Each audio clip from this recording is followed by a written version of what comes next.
Olá, tudo bem? Hoje, o nosso grupo veio trazer um estudo de caso clínico utilizando diagnósticos pelos métodos de HPJ e FAUST.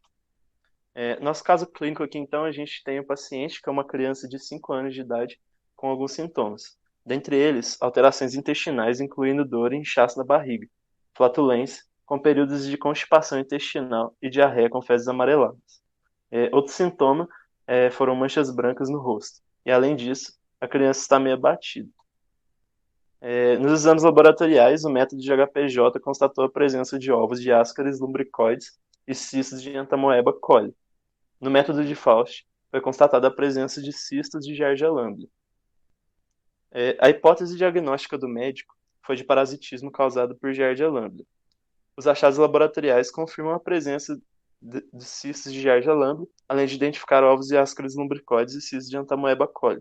Os sintomas apresentados pelo paciente condizem com os sintomas típicos dessas parasitoses. Além disso, o paciente apresentou manchas brancas no rosto, sendo essa alteração comum nas caridíase. Como deve ser feita a coleta, transporte e armazenamento das amostras? Cada amostra deverá apresentar nome do paciente, número de identificação, nome do médico, data e horário da colheita. 20 a 30 gramas de amostras pode ser empregado na análise, sendo isso suficiente. O uso de certos medicamentos pode tornar a amostra insatisfatória para a pesquisa dos protozoários intestinais. Então, quando isso acontece, a colheita deve ser retardada por um período de 7 a 10 dias. A coleta seriada é outro fator importante no nosso caso clínico. Por exemplo, os ossícios de Giardia lamblia apresentam uma intermitência de passagem com intervalos que variam de 2 a outros dias ou até mais dias. Então, o procedimento aconselhável é colher em dias separados.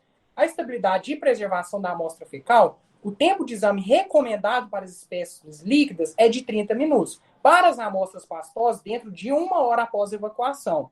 Já para as amostras sólidas, esse limite pode ser estudado dentro de até 24 horas após a excreção. Então é importante que quando você não consegue cumprir isso, o material ele deverá ser preservado em conservantes específicos. As espécies não preservadas, elas podem ser temporariamente refrigeradas em ambientes de 3 a 5 graus, recipientes fechados para evitar o dessecamento da amostra. Nessas temperaturas, as formas parasitárias se mantêm vivas e viáveis durante vários dias. Já a preservação permanente através de conservantes é realizada através de vários preservadores, como a formalina e o MIF. Qual que é o fundamento da técnica de HPJ? No método de sedimentação espontânea, os organismos são sedimentados igualmente pela gravidade. Na sedimentação, os parasitas mais pesados eles vão se depositar no fundo como resultado da força da gravidade. É um método simples e barato. Por esse método, no nosso caso clínico, a gente foi possível identificar os ovos de Ascaris lumbricoides e cis de Entamoeba coli. Nessa imagem esquerda, a gente observa aqui na letra A um copo cônico com um filtro, né, chamado de parasitofiltro, onde vai ser depositada a solução de fezes. Na letra B, a gente vê essas fezes em suspensão. E na letra C, a gente vê essa sedimentação após um período de tempo determinado, que pode variar de 2 a 24 horas. Então, esse é o fundamento da técnica de HPJ.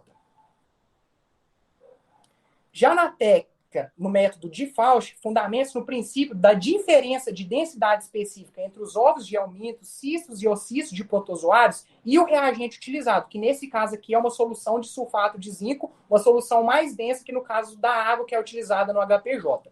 Nessa flutuação, depois da centrifugação, certo? Os cistos e ovos de parasitas mais leves vão para a superfície da solução de sulfato de zinco, que tem essa densidade específica mais alta. Então, depois dessa centrifugação, aqui na imagem a gente pode observar que no fundo não é igual na técnica de HPJ. No fundo a gente observa detritos, né? E na superfície a gente observa os cistos de Giardia lamblia. Então, depois é coletada essa amostra no final, na superfície, e feita a lâmina.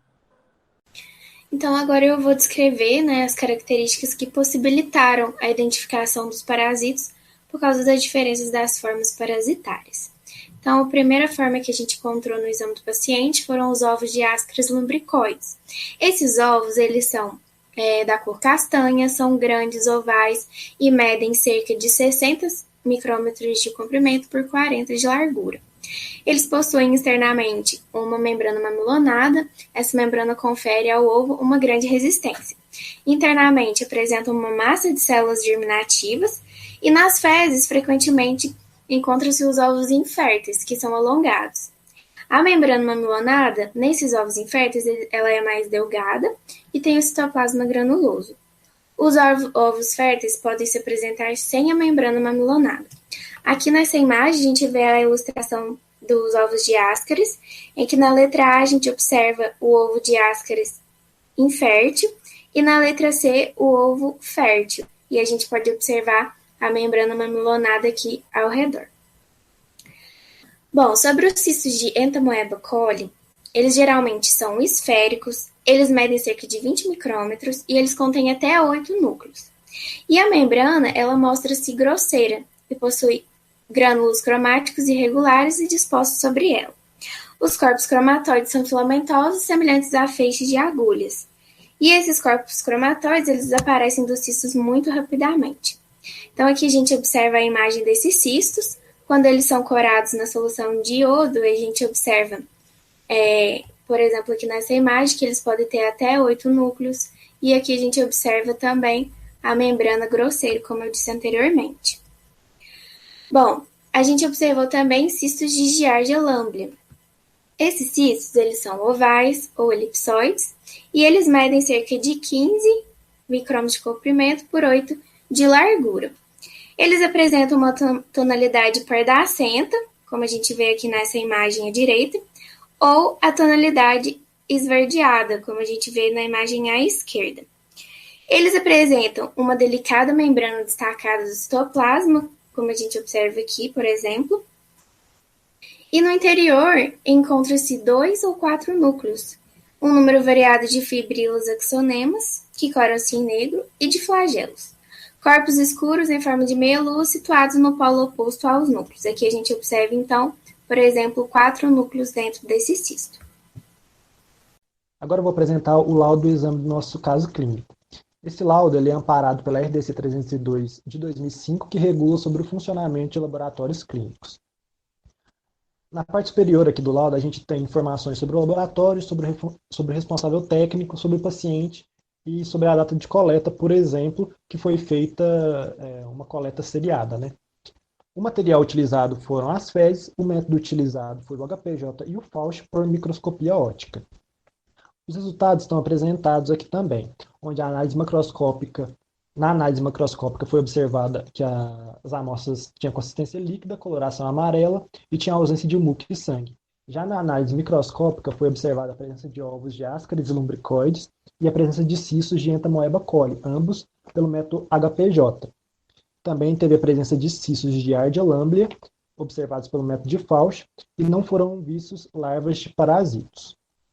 O controle de qualidade dos exames parasitológicos tem alguns pilares principais. Vou citar alguns deles aqui. A preparação e armazenamento das amostras devem ser adequados, como o João Paulo já apresentou para a gente.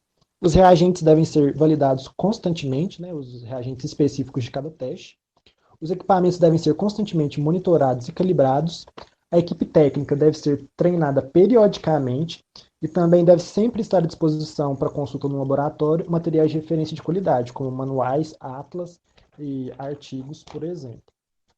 Falando especificamente do método HPJ, temos alguns parâmetros que devem ser seguidos para um bom controle de qualidade. Os reagentes devem ser verificados, ou seja, os reagentes utilizados devem ser constantemente verificados e devem ter aparência clara e sem contaminação visível. A cada 12 meses também, os microscópios devem ser calibrados e trimestralmente amostras fecais positivas devem ser concentradas e os organismos identificados. Por último, os resultados do controle de qualidade devem ser documentados e quando os padrões não forem atingidos, deve-se seguir um plano de ação pré-definido pelo laboratório, né? Já o método de Fauch, o controle de qualidade dele tem praticamente os mesmos parâmetros do método de HPJ. O que vai diferir é apenas um parâmetro, que é o da densidade da solução de sulfato de zinco, que é um parâmetro crucial, porque o método depende disso, né? Então, por isso, esse reagente deve ser ajustado constantemente com o densitômetro.